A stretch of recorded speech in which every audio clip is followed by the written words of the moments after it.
Let's look at two people who are in the same geographic and demographic segment. They're both born in 1948, they were raised in the UK, they're wealthy, they're famous, they've been married twice, and they both live in a castle. These are examples of demographic and geographic information we might have about a particular audience. On the other hand, there are psychographics, which are one of my favorite ways to target people online. Psychographics are just interests or beliefs or even concerns from a particular group of people. Let's just say loving dogs as a psychographic. This can be a more powerful way to create engaging scroll-stopping content for a particular audience. Millennials, on the other hand, which for some reason is everyone's favorite segment to target, were born between 1986 and 1991, which is a 15-year gap. What 26-year-old and 41-year-old has anything in common with each other? But dog people, on the other hand, will cross the road to meet another Spoodle or Groodle or Cavoodle or any oodle dog that they see in Collingwood.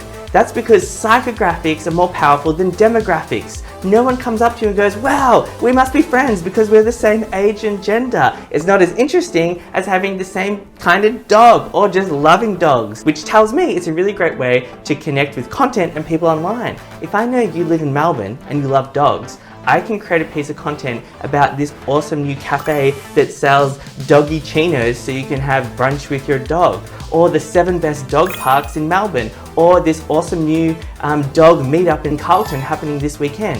When you see that content, and I know you love dogs, you're going to be more likely to stop scrolling and pay attention and engage with me. But if I'm just like, hey millennial, buy this, it's not really as powerful. So let's look at our two demographic and geographic friends.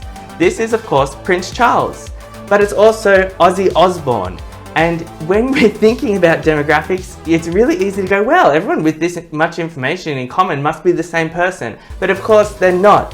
Psychographics, on the other hand, are really interesting. If you love dogs, I don't care what age or gender or anything else you are, because we have something in common and I can target you and speak to you and give you valuable and exciting information. So, when you're designing your audience personas for your business, have a think about not only what age and gender and all that stuff people are, but think about what they believe in and what they're interested in and what they're concerned by, because you are going to be able to create better content that actually serves them.